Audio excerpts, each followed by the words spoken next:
বাংলাদেশের জনপ্রিয় social media influencer এবং সাবেক এমপি ব্যারিস্টার সাইদুল হক সুমন অসংখ্যবার সোশ্যাল মিডিয়াতে বলেছিলেন যে দেশ থেকে পালাবো না, দেশ থেকে পালাবো না। কিন্তু অবশেষে ছাত্র আন্দোলনের মুখে শেখ হাসিনা যখন দেশ ছেড়ে পালিয়ে যান, তার পরপরই তিনি দেশ থেকে পালিয়ে গেছেন বলে জানা যায়। বর্তমান তিনি আমেরিকাতে আছেন এবং বিভিন্ন সময় লোক দেখানো কর্মকাণ্ড করার মাধ্যমে তিনি মানুষের মন জয় করে নিলেও এখন মানুষ তাকে আর সেইভাবে ভালোবাসেন। মানুষের ভালোবাসার প্রতিদান তিনি দিতে পারেননি যখন কিনা মানুষের অনেক প্রয়োজন ছিল। ছাত্র আন্দোলনের সময় ছাত্ররা যখন পুলিশের গুলির সামনে বুক পেতে দিয়েছিল, তখন ব্যারিস্টার সাইদুল হক সুমনকে দেখা যায়নি। শুধু ব্যারিস্টার সাইদুল হক সুমন নয়, আমাদের অনেক সোশ্যাল মিডিয়া ইনফ্লুয়েন্সার আছে যাদেরকে আমরা ছাত্র আন্দোলনের সময় পাইনি। তাদেরকে অনেক প্রয়োজন ছিল, যখন কিনা ছাত্র আন্দোলন হয়েছে তখন অনেক প্রয়োজন ছিল। ঢাকা দেওয়ার পর ব্যারিস্টার সুমনের কোনো প্রতিক্রিয়া নেই সামাজিক যোগাযোগ মাধ্যম ফেসবুকে, যেখানে তিনি সবসময় সক্রিয় থাকতেন। অভিযোগ উঠেছিল কোটা আন্দোলনে শেখ হাসিনা দেশ থেকে পালানোর পর তার এক নিকটস্থ লোকের বাসায় গিয়ে ওঠেন নিরাপদ আশ্রয়ের জন্য। আবার কেউ কেউ জানান তার পরিবার লন্ডনে থাকায় 4 আগস্ট তিনি লন্ডন চলে যান।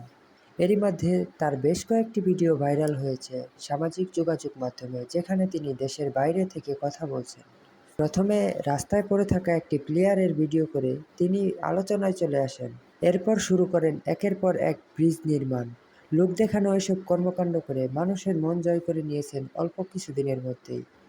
দেশে বন্যা পরিস্থিতি দেখা দিলে তিনি বিভিন্ন জায়গায় খিচুড়ি রান্না করে নিয়ে যেতেন। মানুষের মধ্যে খিচুড়ি বিতরণ করতেন, বিভিন্ন সামগ্রী বিতরণ করতেন।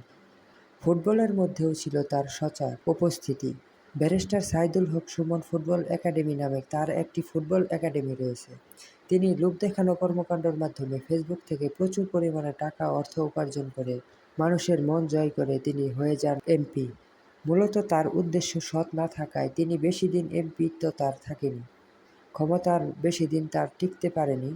তিনি জনমানুষের হয়ে বেশি দিন কাজ করতে পারেন, হয়তোবা এটা তার পাপের একটা ফল। শুধু তার নয়, শুধু সেই নয়, তার সাথে সাথে অনেক মানুষ রয়েছে যারা লোক দেখানো কর্মকাণ্ডের মাধ্যমে মানুষের মন জয় করে নিজের পকেট ভরে নিয়েছে। দেশের যখন কিনা তাকে প্রয়োজন, তখন তাকে দেশের মানুষ পায়নি।